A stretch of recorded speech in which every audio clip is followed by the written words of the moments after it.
Bulletin में सबसे पहले आपको खबर दें, अमरीकी सदर डोनाल्ड ट्रंप ने अपने मुशीरों को बता दिया है कि अमरीका अब ईरान के खिलाफ दोबारा जंग नहीं करेगा।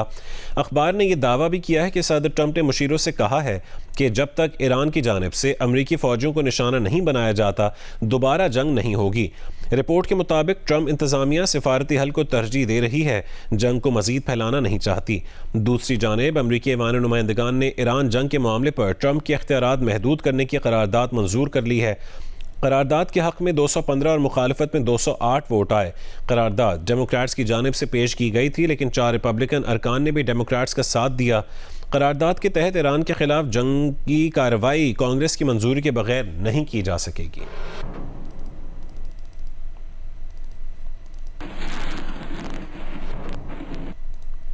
वाशिंगटन में अमरीकी सालिसी में होने वाले मुज़ाकरात के बाद इसराइल और लेबनान ने जंगबंदी पर इत्तफाक कर लिया है, लेकिन उसके अनुसार हिजबुल्लाह की जानिब से मुकम्मल तौर पर हमले बंद करने पर होगा। अमरीकी महकमे खारजा के मुताबिक दोनों फरीक इस बात पर भी मुत्तफ़िक़ हो गए हैं कि जनूबी लेबनान में पायलट जोन्स कायम किए जाएंगे, जहां लेबनानी फ़ौज को मुकम्मल कंट्रोल हासिल होगा और किसी गैर रियासती मुसल्लह गिरोह को सरगर्मी की इजाज़त नहीं होगी।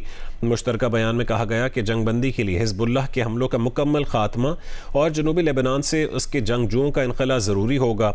फरीक़ैन 22 जून को मज़ीद मुज़ाकरात करने पर भी रज़ामंद हो गए हैं ताकि एक जामे अमन और सलामती मुआहदे की जानिब पेशरफ्त की जा सके।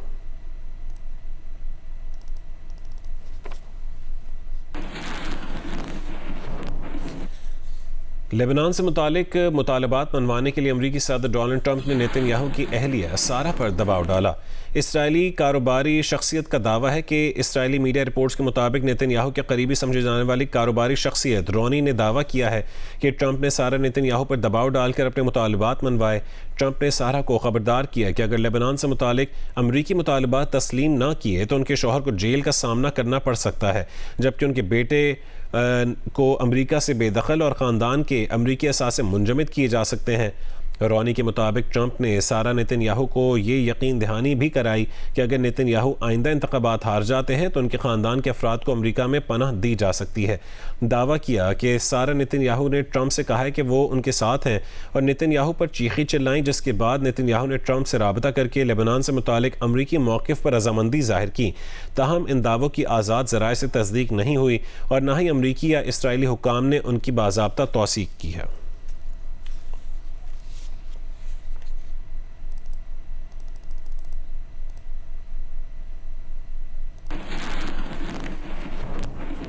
कुवैत ने एयरपोर्ट पर ड्रोन हमले की सर्वेलेंस वीडियो जारी कर दी है। कहा है कि टर्मिनल 1 से ईरानी ड्रोन टकराया। ईरान के पासदारान इनकलाब ने कुवैती हवाई अड्डे पर हमले की तरदीद की है। तर्जुमान ने कहा है कि हवाई अड्डे पर तबाही ईरानी मिसाइल रोकने के दौरान अमरीकी दिफाई निज़ाम पैट्रियट में खराबी की बायस हुई, जबकि अमरीकी सेंट्रल कमांड की तरदीद सामने आई। दावा किया कि कुवैत एयरपोर्ट को अमरीकी मिसाइल इंटरसेप्टर से नुकसान नहीं पहुंचा। कुवैत ने 2 ईरानी सफारतकारों को नापसंदीदा करार देकर 24 घंटों में कुवैत छोड़ने का हुक्म दे दिया है। कुवैत एयरपोर्ट पर हमले में एक भारतीय शहरी हलाक जबकि 63 अफराद जख्मी हुए।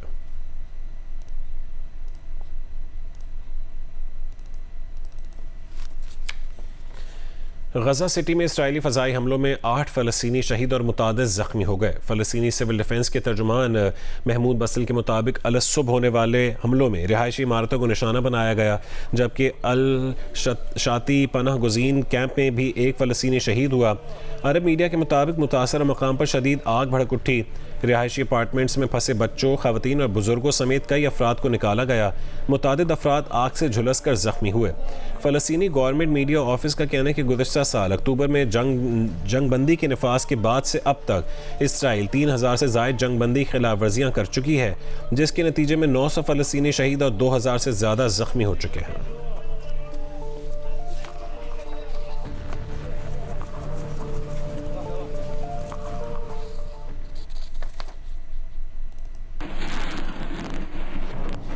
इसराइली अदालत ने फ़लस्तीनी ख़वातीन के कौमी फ़ुटबॉल टीम की 20 साल खिलाड़ी रिंद हिलवानी की हिरासत में तौसी कर दी है। फ़लस्तीनी फ़ुटबॉल एसोसिएशन के मुताबिक रिंद हिलवानी को मकबूजा बैतुल मक़दस में पूछगछ के बाद गिरफ्तार किया गया था।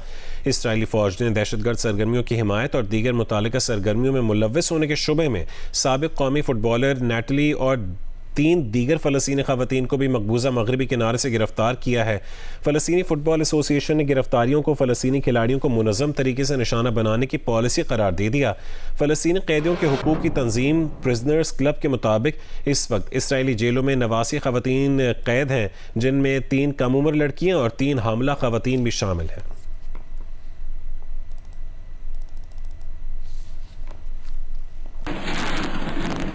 कोयटा में पेट्रोल की किल्लत का मसला बदस्तूर बरकरार है, जिससे शहरियों को शदीद मुश्किलात और परेशानी का सामना करना पड़ रहा है। सूरत हाल से मुतालिक तफसील बताएंगे शहाब उमर। आज ही कोयटा शहर में जो पेट्रोल की दस्तियाबी का मसला है वो बरकरार है। आज चौथा दिन है कि जो पेट्रोल की किल्लत का सामना करना पड़ रहा है बहुत सारे शहरियों को, और जहाँ पे पेट्रोल दस्तियाब नहीं है वहाँ पे मुख्तलिफ इलाकों में पंप्स बंद पड़े हैं, और जहाँ पे खुले हैं वहाँ पे रश नज़र आ रहा है। ऐसे मनाजिर हैं जहाँ पे एक नहीं 3-3, 4-4 लाइनें लगी हुई हैं गाड़ियों की, और शहरी पैदल भी बोतल लेके खड़े हुए हैं। पेट्रोल के हवाले से उनके मोटरसाइकिलें, गाड़ियाँ मुख्तलिफ मकामात पे बंद पड़े हैं, और इस गर्मी में शहरियों को पेट्रोल के वसूल के लिए घंटों यहाँ पे इंतज़ार करना पड़ रहा है। और दूसरी जानिब जो हुकूमत है उनका यह कहना है कि पेट्रोल की दस्तियाबी के हवाले से इक़दाम किए जा रहे हैं, और इम्कान यह ज़ाहिर किए जा रहे हैं आज रात तक कोयटा शहर में जो पेट्रोल की जो किल्लत का मसला है वो हल हो जाएगा, और शहरियों को हम पेट्रोल मामूल के मुताबिक मिलना शुरू हो जाएगी। जी। गिलगित बल्तिस्तान में इतवार को होने वाले आम इंतखाबात के सिलसिले में दियामर के चारों हलकों में इंतखाबी सरगर्मियाँ गैर मामूली तौर पर तेज़ हो गई हैं। तफसीलात बताएंगे मोहम्मद अली।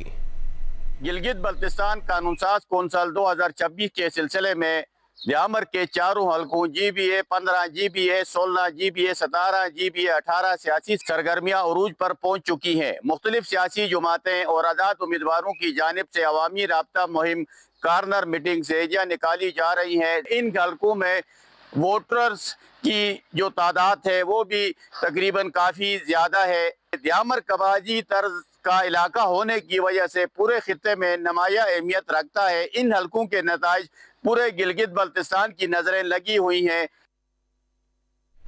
GBA 10 में सियासी गहमा गहमी उरूज पर है। सियासी जमातों के सरबराहान और नुमाइंदों के दौरे भी जारी हैं। तफसीलात बता रहे हैं अली इकबाल सालिक।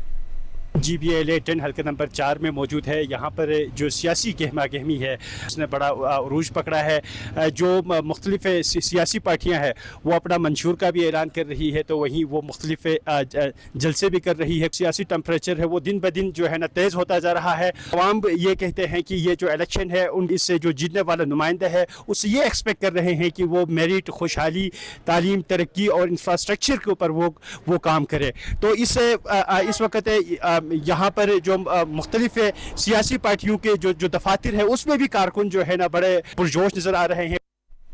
अब कुछ बात मौसम की। इस्लामाबाद में वक्फे से बारिश का सिलसिला जारी है। बारिश से इस्लामाबाद का मौसम इंतहाई खुशगवार हो गया। ठंडी हवाएं चल रही हैं। तफसील बता रहे हैं रिजवान अली शाह। इस्लामाबाद का मौसम गुज़श्ता रोज गर्म था। आज इस्लामाबाद का सुबह सवेरे बारिश का सिलसिला जारी हुआ, जिसके बाद इस्लामाबाद का मौसम इंतहाई खुशगवार हो गया है। इस वक्त भी इस्लामाबाद में हल्की बारिश का सिलसिला जारी है और हवाएं भी साथ इस्लामाबाद में चल रही हैं। मौसम इस वक्त अब्रालूद है, आसमान पर गहरे बादल छाए हुए हैं। महकमा मौसमियात की जानिब से बताया जा रहा है इस्लामाबाद और गिरदनवा में आज पूरा दिन बारिश का सिलसिला वक्फे से जारी रहेगा। जो पहाड़ी इलाके हैं कश्मीर, मरी और गलगित, वहाँ पर भी वक्फे से बारिश का सिलसिला जारी रहेगा। इस्लामाबाद का और गिरदनवा का जो टेम्परेचर है वो कम से कम 18 सेंटीग्रेड है, और जो ज़्यादा से ज़्यादा है वो 25 सेंटीग्रेड बताया जा रहा है। जी। वादी नीलम में 2 दिन से जारी बारिशों से दर्जा हरारत गिर गया है। मूसलाधार बारिश से नदी नालों में पानी के बहाव में इजाफा हो रहा है। मजीद बताएंगे ख्वाजा फयाज हुसैन।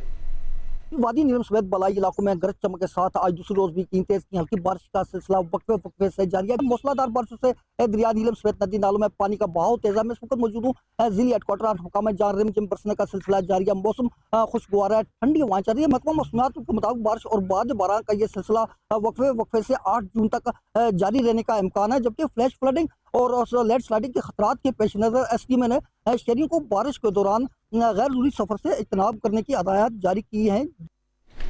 मुल्क के मुख्तलिफ शहरों में वक्फे से बारिश का सिलसिला जारी है। ज़िला कुरुम में आसमानी बिजली गिरने से 3 अफराद जाँ बहक हो गए। आज़ाद कश्मीर में मुतादिद मकामात पर तेज़ हवाओं के साथ बारिश हो रही है। कीरथर के पहाड़ी सिलसिलों में बारिशों के बाद गाज नदी में पानी दाखिल होना शुरू हो गया है। मुल्क में मौसम कहीं गर्म तो कहीं बादल छाए हुए हैं, जबकि कहीं कहीं बारिश से मौसम काफी बेहतर हो गया है। आजाद कश्मीर में मुजफ्फराबाद शहर और गिरदोनवा में तेज हवाओं के साथ बारिश हुई, जिससे मौसम खुशगवार हो गया। वादी नीलम के बालाई इलाकों में कहीं तेज और कहीं हल्की बारिश का सिलसिला वक्फे वक्फे से जारी है। बाग, दीरकोट, नकियाल में भी गरज चमक के साथ बारिश हुई। केरधर के पहाड़ी सिलसिलों में बारिशों के बाद गाज नदी में पानी दाखिल होना शुरू हो गया है। काछू की बंजर जमीन आबाद हो गई। लोअर कुर्रम में बारिश और तेज हवाओं के बायस 132 केवी मेन सप्लाई लाइन का टावर गिरने से तीसरे रोज भी बिजली मुअत्तल है। पारा चनार, मुल्का इलाकों और पाक अफगान सरहदी देहात की बिजली बंद है। टेस्को हुक्काम का कहना है कि मुतासरा बिजली टावर्स पर आज मरम्मती काम शुरू किया जाएगा। Under 18 Asia cup hockey tournament के सेमीफाइनल में पाकिस्तान और भारत की टीमें कल मद्दे मुकाबिल होंगी। इससे कबल इवेंट का पहला सेमीफाइनल जापान और मलेशिया के दरमियान खेला जाएगा। Under 18 Asia cup hockey tournament का लीग मरहला तो मुकम्मल हो चुका। पाकिस्तान ने अपने आखिरी पूल मैच में बांग्लादेश को 2 के मुकाबले में 5 गोल से हराकर अपने ग्रुप में पहली पोजीशन हासिल की। मलेशिया की टीम दूसरे नंबर पर रही। पूल ए में जापान की पहली और भारत की दूसरी पोजीशन थी। अब इवेंट के सेमीफाइनल में रिवायती हरीफ पाकिस्तान और भारत का टकराव कल होगा। पूल मैचेस में दोनों ही टीमों को एक एक मैच में शिकस्त का सामना करना पड़ा था।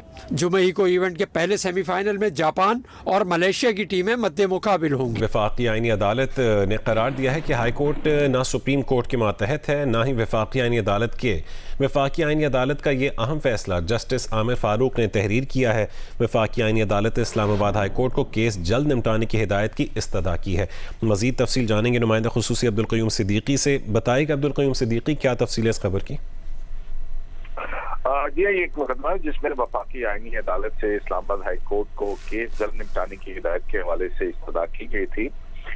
इस हवाले से जस्टिस आमिर फारूक और जस्टिस अरशद हुसैन पर मुश्तमिल 2 रुकनी बेंच ने इस केस की समाअत की थी और इसके बाद जस्टिस आमिर फारूक की जानिब से ये तकरीबन 4 सफ़हात पर मबनी फैसला जो है तहरीरी फैसला जारी किया गया और उसमें कहा गया है कि अक्सर आला अदलिया से हाई कोर्ट को जल्द फैसलों की हिदायत करने की दरखास्तें की जाती हैं। इस वक्त मुल्क के अंदर जो है वो 5 हाई कोर्ट्स हैं और जो कॉन्स्टिट्यूशनल स्कीम है उसके तहत ये हाई कोर्ट्स जो है वो इंडिपेंडेंट हाई कोर्ट्स हैं। इसी तरह वफाकी आईनी अदालत ने लिखा कि हर हाई कोर्ट जो है वो आज़ाद आईनी अदालत है।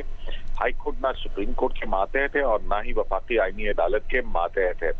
ज़ली अदालतें या दीगर ऐसी अदालतें जो आर्टिकल 203 के तहत कायम होती हैं वो बहरहाल हाई कोर्ट के मातहत जरूर होती हैं। वफाकी आईनी अदालत ने अपने फैसले में लिखा कि हाई कोर्ट के तमाम फैसले सुप्रीम कोर्ट या वफाकी आईनी अदालत में चैलेंज किए जा सकते हैं और हाई कोर्ट के फैसले को चैलेंज करना अदालत को किसी भी तरह से मातहत नहीं बताता। ताहम जस्टिस आमिर फारूक के इस फैसले में यह भी तहरीर किया गया है कि हाई कोर्ट को हिदायत जारी करने के लिए अहकाम बहुत एहतियात और मुनासिब अल्फाज में दिए जाने चाहिए। क्योंकि आला अदालतें जो हैं वो बहुत रेयरली बहुत कम ऐसे वाक़यात होते हैं या मुकदमात होते हैं जिसमें इस तरह की कोई डायरेक्शन जो है वो पास करती हैं। वफाकी आईनी अदालत ने यह भी कहा है, करार दिया है कि हाई कोर्ट्स के पास मुकदमात की मुकर्रर करदा तारीखों यानी फिक्सेशन की पॉलिसी के साथ साथ अपने आज़ाद दोस्तों और केस मैनेजमेंट के निज़ाम मौजूद होते हैं और कोई भी हुक्म या हिदायत जो ऐसी पॉलिसी या केस फिक्सेशन पर हावी हो हाई कोर्ट्स की अदालती और इंतजामी आज़ादी में मुदाखलत के मुतरादिफ होगी। वफाकी आईनी अदालत ने अपने इस फैसले में मज़ीद ये भी लिखा है कि बिलाशुबा बाज़ औक़ात मुकदमे की हंगामी नौयत का तकाजा होता है कि मामला वापस भेजे जाने पर मुतल्लका हाई कोर्ट की जानिब से जल्द सुना जाए। इस हवाले से आईनी अदालत ने कहा कि ऐसे मुकदमात में मुनासिब अल्फाज का इस्तेमाल होना चाहिए ताकि हाई कोर्ट की आज़ादी जो है वो मुतासर ना हो। जी बहुत शुक्रिया अब्दुल क़य्यूम सिद्दीकी अपडेट करने के लिए।